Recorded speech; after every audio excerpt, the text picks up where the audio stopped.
Welcome to युवान law institute. वक्फ संशोधन अधिनियम 8 अगस्त 2024 से वक्फ बोर्ड संशोधन का बिल वर्तमान सरकार ने सदन में पेश किया, जिसे बाद में अनुशंसा के लिए संयुक्त संसदीय समिति को भेज दिया। इसमें आज दिल्ली की जितनी जमीन है लगभग 3 लाख एकड़ के आसपास है, लेकिन वक्फ बोर्ड के पास 9 लाख एकड़ से भी अधिक जमीन है। सेना और रेलवे इनसे भी ज्यादा जमीन यानी प्रॉपर्टी वक्फ के पास है। इसके पीछे का कारण ये है कि पार्टीशन के समय जितने भारत से जाने वाले मुसलमान थे जो पाकिस्तान को चले गए, उन मुस्लिम्स की प्रॉपर्टी भी वक्फ बोर्ड ने उनके पास में ले ली, और इस दौरान वक्फ को और प्रॉपर्टी जो वक्फ में मिली वो सारी प्रॉपर्टी आज हमारे देश में वो सारी प्रॉपर्टी मिलाकर के 9 लाख एकड़ से अधिक की प्रॉपर्टी हो रही है, जो बहुत ज़्यादा है। अकूत संपत्ति है ये, जिसका कोई हिसाब किताब, कोई मॉनिटरिंग, कोई ऐसा वक्फ के अलावा है नहीं। भारत के 32 राज्यों में टोटल भारत के जो 32 हैं 32 यानी 28 स्टेट और इसके अलावा यूटी, इन सब को मिला करके यहाँ पे टोटल 32 वक्फ बोर्ड काम कर रहे हैं पूरे देश भर में। वक्फ बोर्ड का काम क्या है, दरअसल ये बनाया क्यों गया, इसके पीछे का रीजन देखिएगा। वक्फ बोर्ड के पास जो जमीन है, कोई भी गैर मुस्लिम भी वक्फ को अपनी जमीन वक्फ के यानी for the charitable purpose Muslims के लिए, लेकिन देने के बाद में वो सिर्फ और सिर्फ मुस्लिम्स के लिए ही काम में आएगी, तो कोई गैर मुस्लिम भी दे सकता है। टोटल 32 वक्फ बोर्ड भारत में काम कर रहे हैं। अब इनका काम क्या है? वक्फ बोर्ड का काम है, जो वक्फ बोर्ड अगर प्रॉपर तरीके से काम करे तो ये भी एक मिसमैनेजमेंट के बहुत बड़े केंद्र बिंदु बन गए हैं। कुछ लोगों ने ऐसे अपना एक ठेकेदारी प्रथा सी समझ ली है कि यहाँ पे तो हम जो करेंगे हमारा ही ठेका है। तो इसके लिए जो केंद्र सरकार ने 44 संशोधन इसमें पेश किए हैं, वो बहुत ही स्वागत योग्य कदम है केंद्र सरकार का। इसमें मुस्लिम समाज भी अब 2 भागों में विभक्त है। कुछ लोग हैं जो सिर्फ विरोध के लिए विरोध कर रहे हैं, बाकी लोग सब जानते हैं कि इसका जितना डिसेंट्रलाइजेशन किया जाएगा, इसमें डीएम का यानी डिस्ट्रिक्ट मजिस्ट्रेट यानी कलेक्टर का भी इन्वॉल्वमेंट होगा, वुमेन्स का भी इन्वॉल्वमेंट होगा, ये सारा बहुत बेटरमेंट के लिए हो रहा है।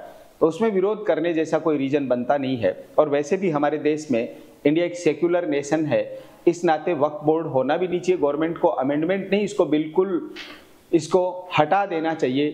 तो वक्फ बोर्ड काम क्या करता है? अगर ये काम करे तो क्या क्या काम है जो वक्फ बोर्ड को करने चाहिए? मस्जिदों में नमाज का संचालन के लिए इमामों का प्रबंध करना, और अली मुर्तजा का जन्मोत्सव मनाना, खानकाहों का संरक्षण करना, और मस्जिदों में चिराग जलाना, और इसके साथ में गरीब रिश्तेदारों और आश्रितों का भरण पोषण करना, सार्वजनिक स्थान और निजी जो मकान है उसमें कुरान खानी, और फकीरों को धन दान करना, और किसी ईदगाह को दान करना, ये इनके काम है। इसके अलावा कॉलेज को दान, कॉलेज और शिक्षा देने के लिए गरीबों अध्यापकों के लिए प्रबंध, पुल और कारवां और सराय बनाना, शिक्षा वितरण, मक्का हज पर जाने के लिए गरीबों की मदद करना, मुहर्रम के महीने में ताजिए रखना, और मुहर्रम में धार्मिक जुलूसों के लिए ऊंट और दुलदुल का उपबंध करना, ये इनके मेन काम है। साथ ही संस्थापक और उनके वंशज लोगों की मृत्यु का दिवस मनाना, और कदम शरीफ की रस्म अदा करना, मक्का में यात्रियों के लिए कॉप्टों यानी बिना पैसे के लिए भोजनालय बनवाना, और संस्थापक और उसके परिवार के यानी प्रॉफेट मोहम्मद और उसके जो फैमिली के मेंबर है उनका वार्षिक फातिया करना, ये सारी चीजें इसमें है जो अगर ये वक्फ बोर्ड सही से काम करे। और दीर्घकाल तक लोगों के द्वारा पूजित पीर की दरगाह और मजार के लिए संपत्ति लगाना। अब वक्फ की रीति क्या, किस किस रीति से कौन कौन वक्फ कर सकता है? जीवित लोगों के बीच किसी कार्य के द्वारा भी वक्फ किया जा सकता है। ऐसे ही वसीयत के द्वारा, विल के द्वारा भी वक्फ हो सकता है। मृत्युदायी रोग यानी मर्जुअल मौत के दौरान भी वक्फ किया जा सकता है। और स्मरणातीत उपयोग के द्वारा यानी कैसे भी किसी भी तरह से वक्फ किया जा सकता है। यानी इसमें एक चीज ध्यान देने की है, वो ये है कि किसी भी कोई भी व्यक्ति, चाहे गैर मुस्लिम हो चाहे मुस्लिम हो, वो वक्फ कर सकता है। और वक्फ के पास में जो प्रॉपर्टी है उसमें मिसमैनेजमेंट ना हो, इसके लिए ये अमेंडमेंट इसमें सजेस्ट किए हैं। तो एक थोड़ा सा कंपैरिजन हम इसमें करते हैं कि जो वक्फ बोर्ड का जो पुराना कानून है वो और प्रस्तावित जो बिल है उसमें जो अमेंडमेंट्स सुझाए गए हैं, इनको हम एक बार थोड़ा सा डिस्कशन करेंगे, जिससे आपको ध्यान में आ जाए कि ये देश भर में जो विवाद हो रहा है वो अननेसेसरी एक कंट्रोवर्सी क्रिएट करने का कुछ लोग प्रयास कर रहे हैं। ऐसा ये गवर्नमेंट का वेलकम किया जाना चाहिए। मैं तो कह रहा हूँ वक्फ बोर्ड को ही हटा दें तो ज़्यादा ठीक है, क्योंकि वक्फ में जितने भी अधिकारी, कर्मचारी, ये गाड़ी, संसाधन जितने लग रहे हैं, उन सब का पैसा भारत सरकार से जाता है। जब पैसा भारत सरकार को जाता है और उसे इनकम कुछ नहीं होती है, तो ऐसे में भारत सरकार की भी कोई लायबिलिटी नहीं बननी चाहिए। और मुस्लिम समाज के जितने लोग हैं उन सब की इंडिपेंडेंसी जो इनकेपेबल हैं वो वक्फ बोर्ड पे होनी चाहिए, ना कि भारत सरकार पे। आज भारत सरकार से हर मुस्लिम समाज का व्यक्ति free food for poors scheme का भी बेनिफिट उठा रहे हैं, चेकअप का भी, यानी जितनी भी गवर्नमेंट की सब्सिडी और स्कीम्स है सबका बेनिफिट उठा रहे हैं, जबकि उनको तो वक्फ बोर्ड से लेना चाहिए सारा। ऐसा नहीं हो रहा है, इसलिए गवर्नमेंट को वो प्रॉपर्टी गवर्नमेंट के अंडरटेकन में लेकर के उसका प्रॉपर मैनेजमेंट करके, जैसा आज वक्फ बोर्ड में मिसमैनेजमेंट हो रहा है वो नहीं करके प्रॉपर मैनेज करके उसको मुस्लिम समाज के वेलफेयर में लगाएं तो वो ज्यादा बेटर रहेगा। अब क्या क्या अमेंडमेंट है वो देखिएगा। तो इसमें सेक्शन 40 में जो पुराना जो वक्फ बोर्ड है उसमें है सेक्शन 40 रीजन। तो बिल के तहत अगर वक्फ बोर्ड किसी प्रॉपर्टी का दावा करने वाला ट्रिब्यूनल में ही अपील, पहले अगर अपील करनी होती थी तो पुराने एक्ट को अकॉर्डिंग ओनली वक्फ के ट्रिब्यूनल में अपील हो सकती थी, कोर्ट का कोई इंटरफेयर नहीं होता था। इतना ताकतवर बना दिया वक्फ को धीरे धीरे करके। अब नए बिल के अनुसार जो कोई जमीन का दावा करेगा वो ट्रिब्यूनल के अलावा रेवेन्यू कोर्ट में भी जा सकता है, वो सिविल कोर्ट और हाई कोर्ट में भी अपील कर सकता है। ये बहुत अच्छा वेलकम वाला कदम है, क्योंकि आज ऐसा हो गया अगर वक्फ बोर्ड ने दावा कर दिया कि ये जमीन हमारी है तो सामने वाले व्यक्ति को प्रूव करना कि ये जमीन वक्फ बोर्ड की नहीं है, यानी बहुत मुश्किल होता है, ऑनर्स ऑफ प्रूफ जहां शिफ्ट हो जाता है। ऐसे एक इलाहाबाद हाई कोर्ट की जमीन पे भी दावा कर दिया कि ये जमीन वक्फ बोर्ड की है। कुछ दिन पहले ताजमहल पे कुछ समय पहले दावा किया था। एक हाई कोर्ट जज साहब ने तो इनसे परेशान होकर के इस तरह के दावों से उन्होंने कहा कि तुम ऐसा करो पूरे भारत पे ही दावा कर दो तो ये टुकड़ों टुकड़ों में तुम्हारा दावा नहीं करना पड़े। तो ये इसलिए इसको अब ये एक ऐसा देखते एक भस्मासुर जैसा हो गया कि मिसमैनेजमेंट की खान हो गया और कोई मुस्लिम समाज के लोग हैं उनको एक्चुअल में जो बेनिफिट मिलना चाहिए, जो पर्पस अभी हमने देखे वो पर्पस फुलफिल नहीं हो रहे। इसलिए गवर्नमेंट को जहां तक हो इसको बिल्कुल एकदम से निर्सित कर देना चाहिए, रिपील कर देना चाहिए। और गवर्नमेंट कुछ अमेंडमेंट ला रही है तो इतना बेटरमेंट के साथ में अमेंडमेंट, क्योंकि अमेंडमेंट में खतरा यह है कि आने वाली गवर्नमेंट इसका पहले का स्टेटस नहीं बहाल कर दे। जैसे कुछ लोग अभी से ही हो सकता है अपने इलेक्शन मैनिफेस्टो के लिए तैयार रखेंगे कि अगर हम सत्ता में आए तो 370 बहाल कर देंगे, सत्ता में आए तो वक्फ का पहले जैसा स्टेटस हम बहाल कर देंगे।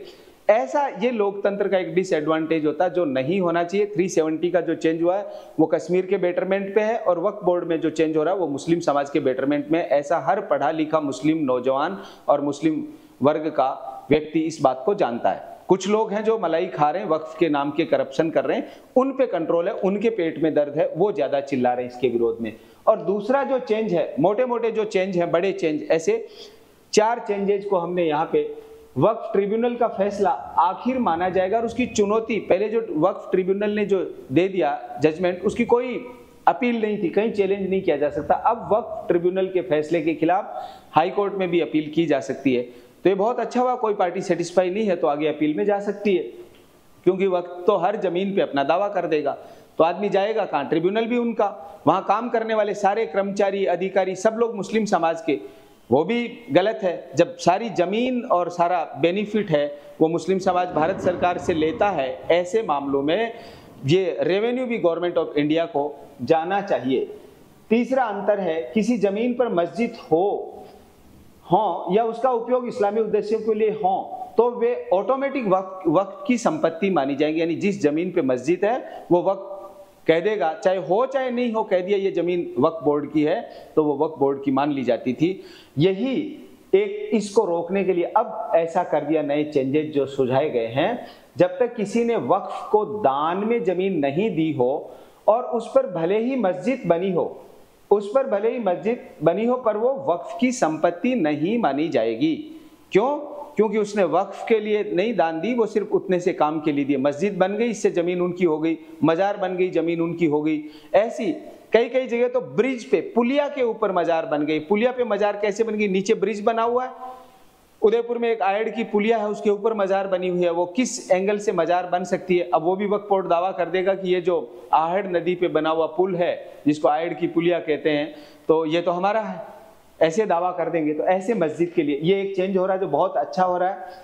और एक है, वक्फ बोर्ड में महिला और बतौर सदस्य अन्य धर्म के लोगों की एंट्री नहीं है। अब तक ऐसा है, लेकिन अब ये है वक्फ में 2 महिला सदस्य और 2 अन्य सदस्यों की भी एंट्री होनी चाहिए, ताकि मिसमैनेजमेंट ना होने पाए। इसके लिए है ना कि कोई धर्म में दखल करना चाहता है, किसी के धर्म में कोई भी धार्मिक मामलों में दखल नहीं करना चाहता। अब एक चीज और हम यहाँ डिस्कस करते हैं, ये वक्फ का प्रकार क्या है। तो जो वक्फ के प्रकार हैं वो एक तो होता है लोक वक्फ और दूसरा होता है निजी वक्फ।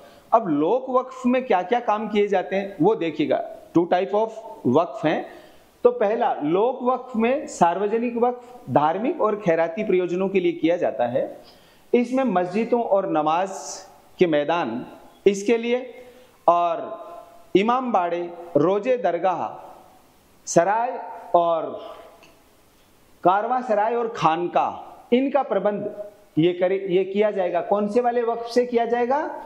ये जो वक्फ है लोक वक्फ, जिसको पब्लिक वक्फ कहा गया है, इनके द्वारा मस्जिद और नमाज के मैदान उपलब्ध करवाना, इमाम बाड़ों का प्रबंध करना, और रोजे और दरगाह इनका प्रबंध करना, और कारवां और सराय और खानकाह इनका प्रबंध करना। इसके अलावा स्कूल कॉलेज, ये पब्लिक वक्फ का, जैसे अभी हम ओवरऑल वक्फ के क्या ऑब्जेक्ट हैं, क्या क्या कार्य हैं वो डिस्कस कर रहे हैं, ऐसे पब्लिक वक्फ के भी वही है ऑलमोस्ट। स्कूल कॉलेज, अस्पताल, दवाखाने, छात्रावास, मकान, कब्रिस्तान आदि ये बनाना, ये पब्लिक वक्फ से ये काम होने चाहिए जो प्रॉपरली हो नहीं रहे हैं। उसके बाद में है निजी वक्फ। यह है संस्थापक के निजी खानदान और वंशजों के लिए होता है। इसको वक्फ अलल औलाद भी कहा जाता है। मान लो किसी को लगता है कि मेरी औलाद ठीक नहीं है या ये पूरी संपत्ति को मिसमैनेजमेंट कर देगी, तो उनके जीवन तक के लिए और उसके बाद में वो प्रॉपर्टी अल्लाह में निहित हो जाएगी। ऐसा वक्त में माना जाता है कि वो प्रॉपर्टी अल्लाह को निहित हो जाएगी, उसका अल्टीमेट ओनर अल्लाह होंगे। ये जो वक्फ एक्ट है पार्टीशन के पहले से लेकर के यहाँ पर 1913 का वक्फ एक्ट, फिर 1930 का, और उसके बाद में वक्फ एक्ट है 1954 का। तो इन वक्फ, और अभी उसके बाद में 95 के भी चेंजेस हैं। चाहे सरकार वो पीवी नरसिम्हा राव की रही हो, उससे पहले राजीव गांधी सरकार रही हो, चाहे वो मनमोहन सिंह की सरकार रही हो, यूपीए 1 यूपीए 2 के फेज में, वक्फ बोर्ड को इतना ज्यादा अननेसेसरी एम्पावर्ड कर दिया, क्योंकि ऐसा कहते हैं ना, मोर पावर करप्ट एब्सोल्युटली, वो सिचुएशन यहाँ वक्फ बोर्ड पे हो रही है। इसलिए चेक एंड बैलेंस के लिए अमेंडमेंट किया जाना जरूरी है। तो ऐसे में वक्फ का उद्देश्य क्या है? तो संपत्ति रिलीजियस पर्पज है वक्फ का। इसमें संपत्ति का अधिकार व्यक्ति से परमानेंट खत्म हो जाता है और वो प्रॉपर्टी अल्लाह में निहित हो जाती है। जो वक्फ की जाएगी वो वक्फ करने वाला हिंदू भी हो सकता है, कोई गैर मुस्लिम भी हो सकता है, लेकिन बाद में वो प्रॉपर्टी जिसके लिए यूज आएगी वो सिर्फ और सिर्फ मुस्लिम्स के लिए यूज आएगी। वो संपत्ति अब उसके बाद में उसका ट्रांसफर नहीं हो सकता, क्योंकि वो तो अल्लाह में निहित हो गई, अब उसको कोई और ट्रांसफर हो ही नहीं सकता। तो वो वक्फ की संपत्ति हमेशा बनी रहेगी। जो ब्रिटिश अंग्रेजों का राज था, उसमें प्रीवी काउंसिल के 4 जजों ने एक जजमेंट दिया था जिसमें वक्फ एक्ट को अमान्य घोषित कर दिया। बाद में उसको वैध करने के लिए 1913 का एक्ट लाया गया, और फिर 1930 का, और फिर ये 1954 का आफ्टर इंडिपेंडेंस, और उसके बाद से लेके और अब ये अमेंडमेंट पेश किए हैं। इससे पहले यूपीए 2 तक वक्फ को स्ट्रॉन्ग करने में ही लगे रहे, जो कि आज मिसमैनेजमेंट का एक बड़ा कारण बन गया है। हमने जो वक्फ के बारे में डिस्कस किया है, इसमें से आप में से कोई भी कोई बात और जानना चाहते हैं, तो इसके बारे में कोई भी जानकारी आप चाहते हैं, तो आप युवान लॉ इंस्टीट्यूट जयपुर राजस्थान में कांटेक्ट कर सकते हैं। हमारे new batches RJS, APO, JLO, इन सब के बैचेज हैं, वो 21 अगस्त आफ्टर रक्षाबंधन स्टार्ट हो रहे हैं। और कोई एनी अदर इंक्वायरी हो 8306969794 पे आप कांटेक्ट कर सकते हैं। जैसा ये वक्फ का आज हमने डिस्कशन किया है, इस तरह के जो टॉपिक्स हैं जो अभी करंट में चल रहे हैं उन पे हम समय समय पे डिस्कशन करते रहते हैं। जैसे अभी कुछ दिन पहले भी हमने एक टॉपिक जिस पे डिस्कस किया था और अभी आज हम वक्फ कर रहे हैं, तो आपका क्या इस पे ओपिनियन है, आपको ये लेक्चर कैसा लगा, इसको आप हमारे साथ में आप अपना एक्सपीरियंस शेयर कर सकते हैं। नमस्कार, जय हिंद, जय भारत।